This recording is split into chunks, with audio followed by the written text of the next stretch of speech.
Oi, gente. Meu nome é Paulo César de Paiva, sou do Departamento de Zoologia da Universidade Federal do Rio de Janeiro e eu estou fazendo esse vídeo aqui para vocês por conta de notícias que saíram recentemente em jornais, em sites na internet sobre um verme marinho que estaria sendo utilizado no combate à Covid-19.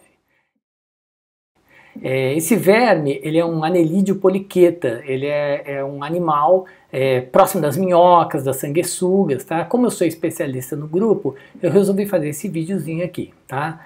No caso, eles estão falando de uma espécie que chama-se Arenícula marina, uma espécie do Atlântico Norte. Mas a gente tem uma espécie parecida aqui no Brasil, que chama-se Arenícula brasiliensis, tá? Que é essa que está aparecendo na figurinha aqui.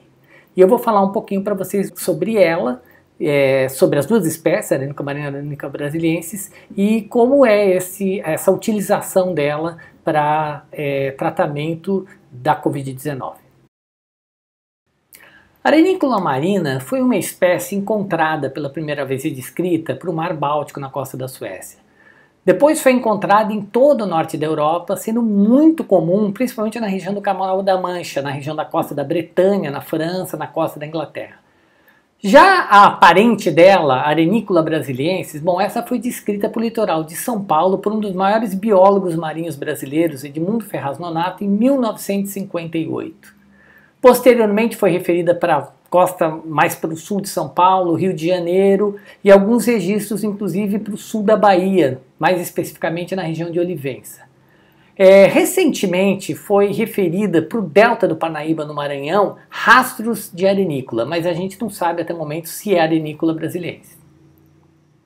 A Arenícula brasiliensis, assim como as demais espécies de arenícula, elas vivem num ambiente muito especial, que são praias de areia fina e muito fina, como essas que vocês estão vendo aí no vídeo, tá?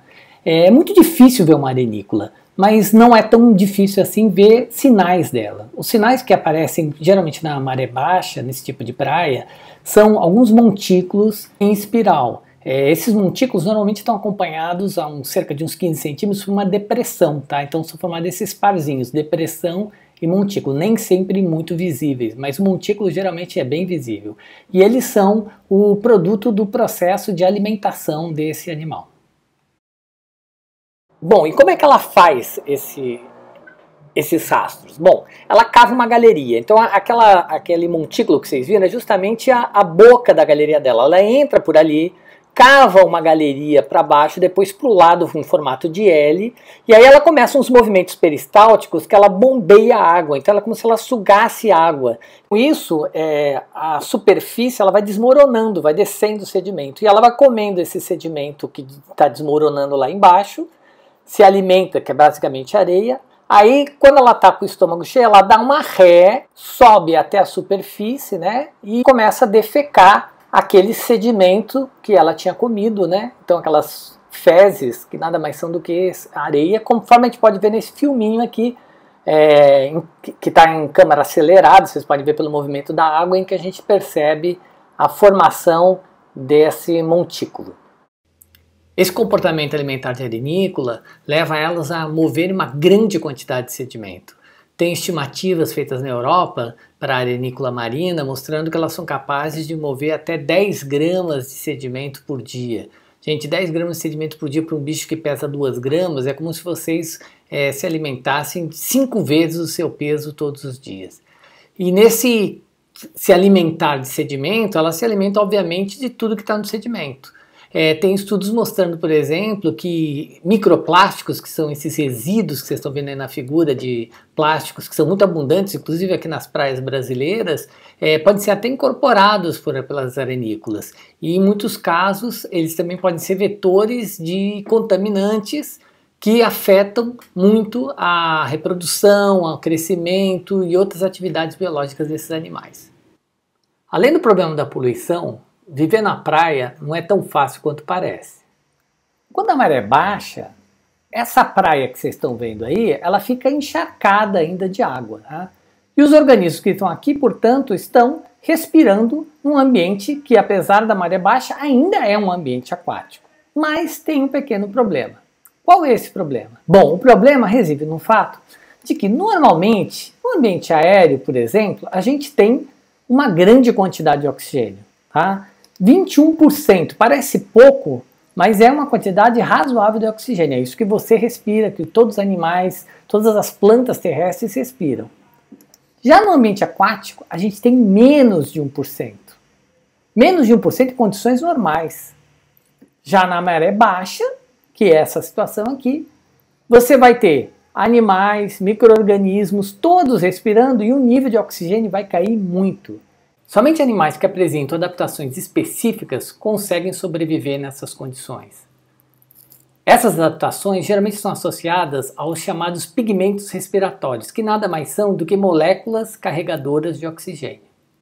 A mais comum delas é a hemoglobina, tá? Ela é muito comum em vários grupos animais.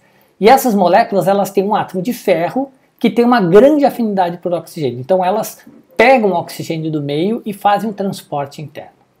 No caso desses animais que a gente está falando aqui, numa região de maré baixa, onde você tem pouco oxigênio, a gente vai ter diferenças quanto à afinidade com que essas moléculas têm oxigênio. Umas, digamos, são mais afins ao oxigênio do que outras. Como é que funciona isso?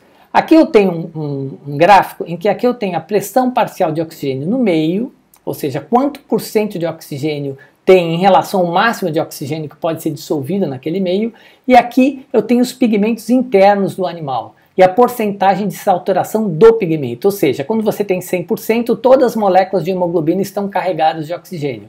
Quando você tem 50%, só metade. Quando você tem 0, nenhuma molécula está carregada com oxigênio.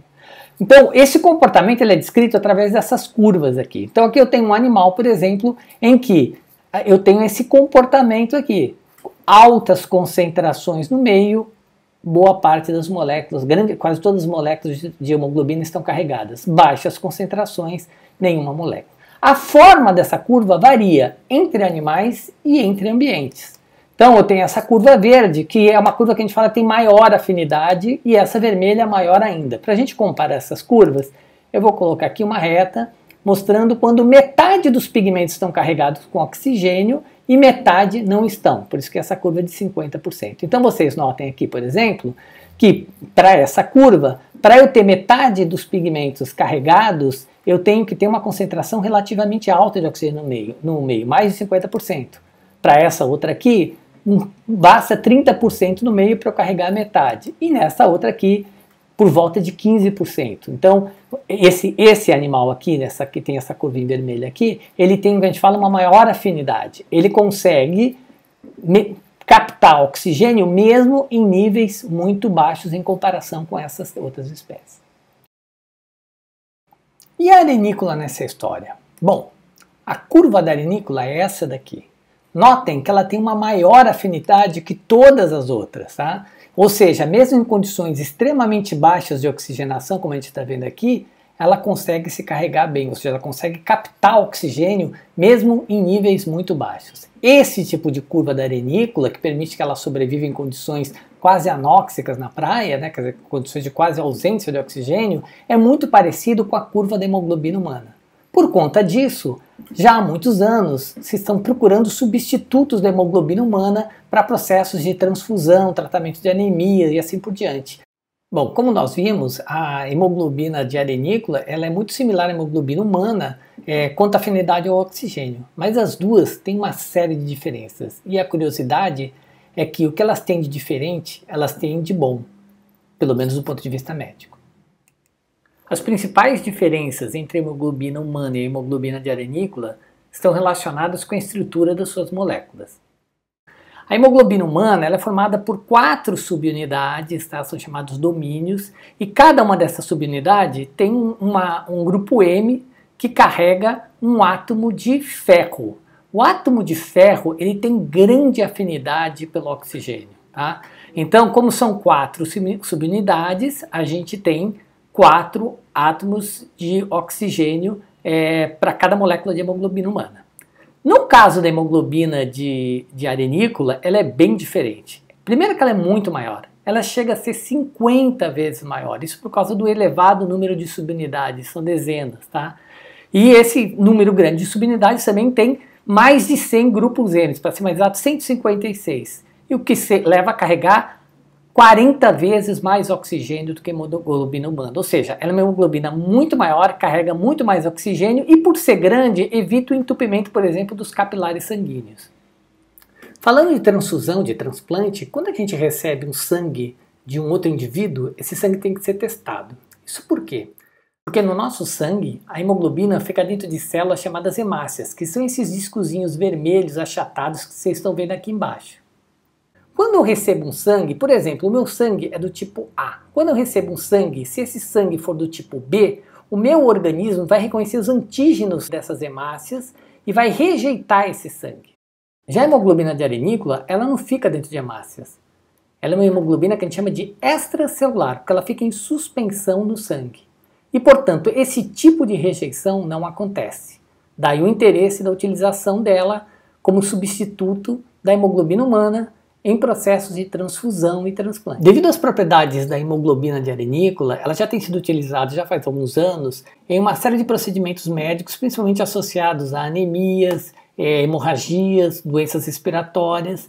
E agora, com o advento dessa pandemia, a gente tem visto na imprensa, em sites, que médicos franceses estão fazendo testes com pacientes de Covid para tentar sanar os problemas respiratórios usando esse produto natural extraído de um verme marinho. Bom, era isso que eu tinha para contar para vocês. Espero que tenham gostado do vídeo e obrigado pela atenção.